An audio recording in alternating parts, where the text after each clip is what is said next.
Plusieurs dans notre génération ont choisi la couture à la place du couturier. Plusieurs ont choisi le pain à la place du boulanger. Plusieurs ont choisi le don à la place du donateur. Plusieurs ont choisi l'or et l'argent à la place de celui à qui appartiennent l'or et l'argent. Pourquoi est-ce que plusieurs se perdent, mes frères? Parce que simplement dans leur cœur, en venant vers Dieu, sont d'autres rêves, d'autres ambitions, d'autres motivations. Celle de devenir grand, celle d'acheter des maisons, d'avoir des gros matériels. Alors que la séduction, lorsqu'elle vient, embrasse leur cœur.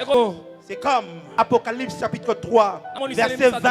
C'est écrit, je me tiens à la porte et je frappe. Celui qui entendra ma voix et qui ouvrira, entrerai, je soupirai avec lui, lui avec moi. La question que je me pose, Église, si Jésus se tient à la porte, s'il se trouve à l'intérieur, Église, si Jésus se retrouve, aujourd'hui, les Blancs qui sont venus évangéliser en Afrique ont pris ce verset pour aller chercher les âmes à l'extérieur. Alors que Jésus ici écrit ses lettres aux 7 anges de l'Église. Ainsi donc, cette reproche n'est pas pour les païens, mais c'est pour l'Église. La Odyssée est la 7e Église. Mes frères et sœurs, elle dit que je suis riche, elle dit que j'ai de grands biens, que je me suis enrichi. L'église du temps de la fin, c'est une église qui a changé de focus. Il veut avoir de gros temples, chose qui n'est pas mauvais. Il veut avoir de grandes richesses, de grands biens, par leurs efforts et pour leur propre gloire. Ainsi Jésus dit, tu ne sais pas que tu es aveugle, car tu ne sais pas que tu es nu et que tu es même pauvre. Achète du collier pour les yeux, pour que tu puisses voir. L'église d'aujourd'hui, à cause des ambitions de plusieurs communautés, plusieurs pasteurs, nous sommes devenus aveugles pour ne pas voir la pauvreté spirituelle dans laquelle plusieurs personnes sont.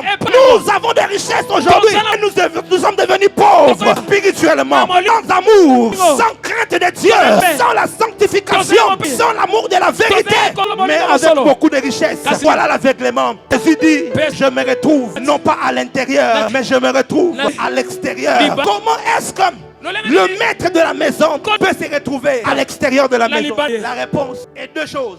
Soit il n'était jamais entré, ou soit il a été à l'intérieur, mais on l'avait chassé. Église du Congo, posons-nous la question. Est-ce qu'avec tout ce qui se passe, Jésus se trouve-t-il à l'intérieur ou à l'extérieur? Homme de Dieu, ne m'écoute pas comme ton confrère. Écoute-moi comme un prophète. Pose-toi la question. Jésus se trouve où? À l'extérieur ou à l'intérieur? Il est de ces choses qui ont chassé Jésus. Voilà pourquoi nous sommes réunis ici comme des bandes d'assoiffés. Nous voulons dire, nous voulons Jésus. Nous voulons Jésus. J'ai dit nous voulons Jésus. Nous voulons Jésus. On en a marre des prophètes, on en a marre des apôtres, bishops, des archibishops, Monseigneur, de toutes les saintetés de Jésus. Je disais nous voulons Jésus. Je suis en train de dire nous voulons Jésus. Nous voulons Jésus dans nos cultes. Nous voulons voir Jésus dans nos réunions. Nous voulons voir Jésus dans nos séminaires. Nous voulons voir Jésus. Quelqu'un dise avec moi, nous voulons Jésus.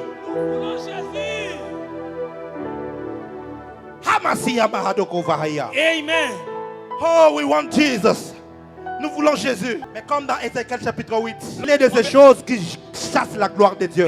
L'Église a chassé la présence tangible de Jésus. Lorsque nous sommes en train de parler de Jésus dans l'Église, nous ne sommes pas en train de parler de sa capacité à être omniprésent. Nous sommes en train de parler de sa présence tangible, de sa présence palpable, de sa présence visible. Jésus est devenu comme Flair. Jésus est devenu comme Churchill.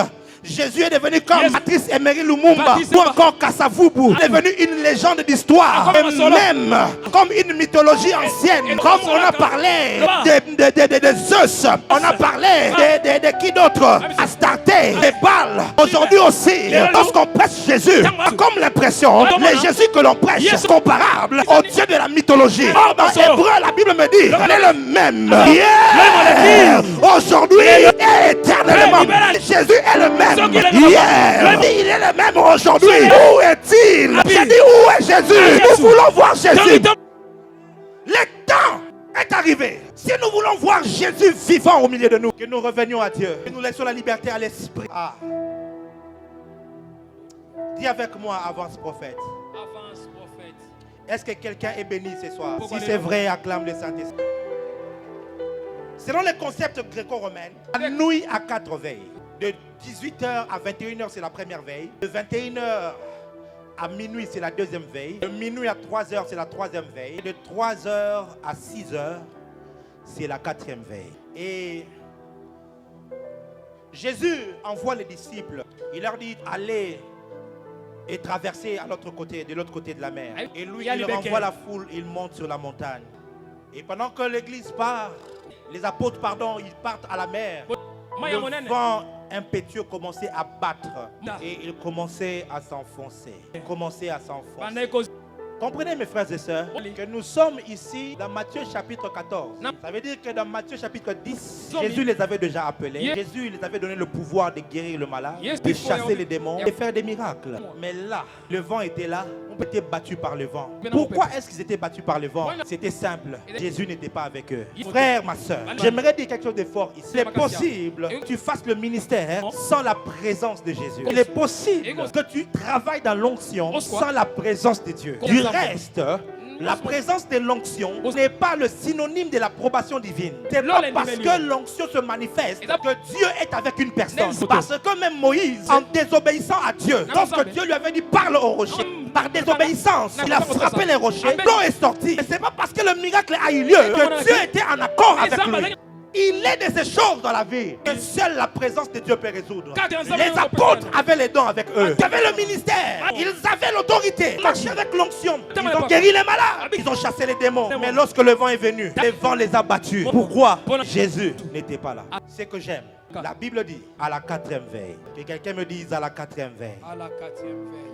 Je disais à la quatrième veille. À la quatrième veille. À la quatrième veille, la Bible dit, pendant qu'ils étaient frappés par le vent, Jésus s'avance vers eux. Non pas en utilisant la barque, mais en marchant sur l'eau. En marchant sur l'eau. Alors qu'ils étaient battus par le vent, Jésus arrive vers eux. Il arrive dans un temps précis. Vous devez savoir une chose. Jésus a marché sur la terre aussi comme un prophète. Ainsi, tout ce qu'il a fait était prophétique. Regardez comment est-ce qu'il trace le tableau. Il est avec eux. Il dit aux apôtres, allez dans la mer, traversez de l'autre côté. Et lui, il renvoie la foule. Il monte sur la montagne. Qu'est-ce qui se passe? C'est l'image exactement de la croix qui se passait là. Il devait mourir, perdre la grande masse. Mais après être mort, il devait monter. Alors, aller relâcher l'église. Pour ça, dans le monde, prophétiquement, mère représente le monde.